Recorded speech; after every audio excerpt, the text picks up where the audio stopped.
Hi guys, it's Amy. Welcome to day 13 of the 31 Days of Tarot for 2020. Today's prompt is, where do I want to be with tarot in 10 years time? And I think that's a little too far out for me, but I did decide to do a spread, and it's by Maddox. She made a video. This is a long time ago, but I did copy it into my notebook. It's called the True Reader's Reading, and I will show you the spread right after this. So I'm just going to be shuffling, and here is the spread. Okay, so I just put the 6 positions of this spread. It's called the True Reader's Reading by Maddox. I put them on some Post-its, and they can be read as 1 or 2 cards. They all pretty much have an "and" to them. So number 1 is your current card slinging superpowers and how to wield them.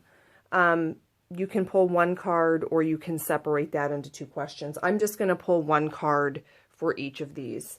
Number 2 is ideal clients or querents and where to find them.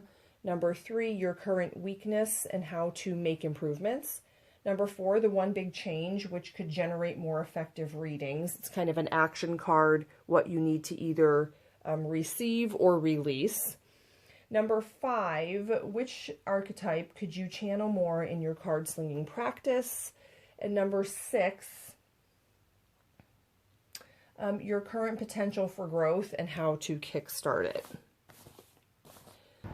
Okay, so the first card is your current superpowers and how to wield them. And for that, I got the Emperor. I think I'm really good when I read at being honest and being very succinct. I kind of don't bullshit around. I am very, I think I would say, I like to give empowering readings. So I want to make sure that everything that we talk about is actionable. I really want to make sure that the querent is asking the appropriate questions so that we get the answers that the reader can use to take action. I think there's no point in asking the cards anything unless we can change the possible outcome. So I think I'm very practical in that sense, and yeah, I like to guide querents to kind of make their own decisions. The second card is your ideal querent and where to find them. I don't think I'm going to pull 2 cards. I think I'm just going to pull 1 card.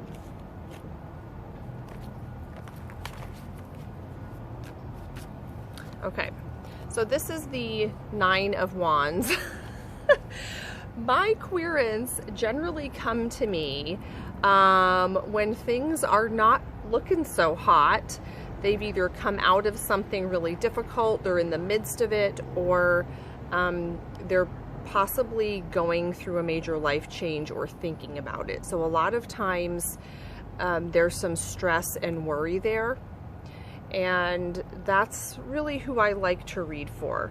I like bigger questions. I like to answer questions about decisions, or to help people make empowering choices in their lives, and kind of shift the direction if they choose to do that. I really don't like answering little questions. I call them little kind of low energy questions, like, I don't want to talk about your ex-boyfriend.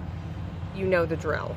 No offense, but to me that's just not what I'm interested in. I don't think it's very useful to go down that road. So they tend to find me. I don't really have to find them. So number 3 is current weakness and how to improve. Okay, so here we have the 7 of Swords.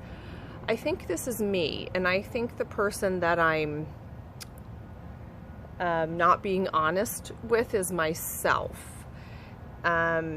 not that I'm being deceitful, but I tend to second guess myself and not trust myself as much as I should.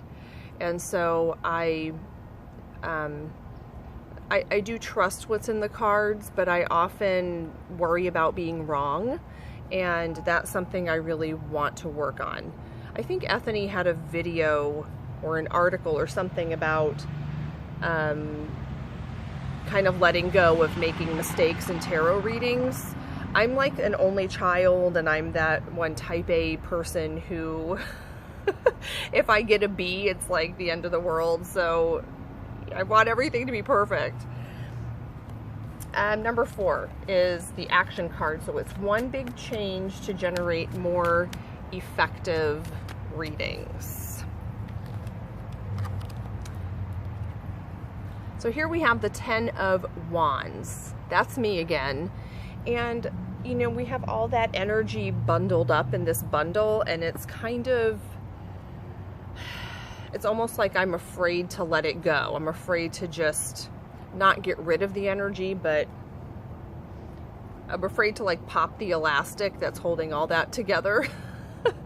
And I think this relates to the 7 of Swords that I put on my spread over here, that I'm second guessing myself. And I think what big change has to happen is that I just have to kind of pop the rubber band and unfurl all those wands, because they're a little bit burdensome and getting in my way just a tad. So I'll put that over there. Which archetype could I channel more is the 5th one.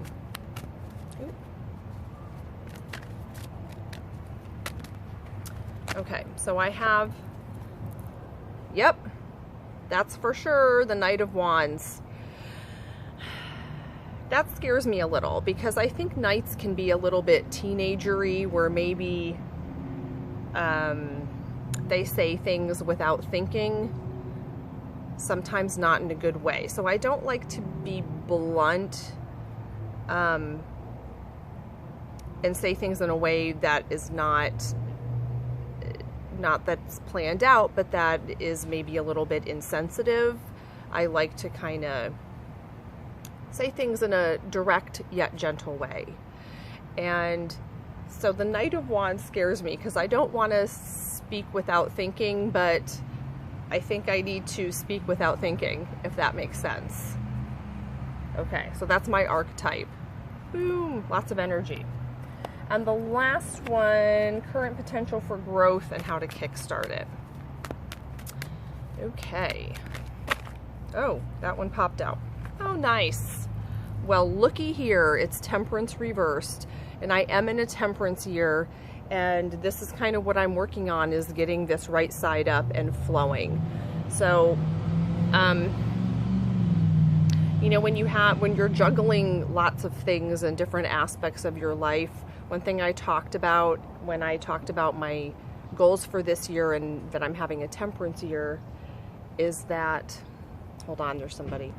Okay, I don't want them to see me like talking to myself and giving myself a tarot reading, so just hold on.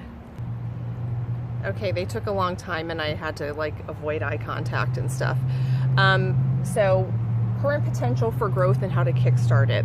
So I think when I have a lot of different aspects of my life, I tend to compartmentalize them. And you know, Temperance is about all of those aspects working together, about the spirit, bringing the spiritual into every day. And if you don't overthink it, things just kind of flow. It's like juggling something, with which lots of Temperance cards have jugglers.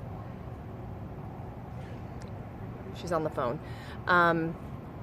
But I really do think I need to just let go of trying to control the reading, or say the right thing or not make a mistake, and just let it flow, because that's when the magic happens. Okay, I'm gonna wrap this up.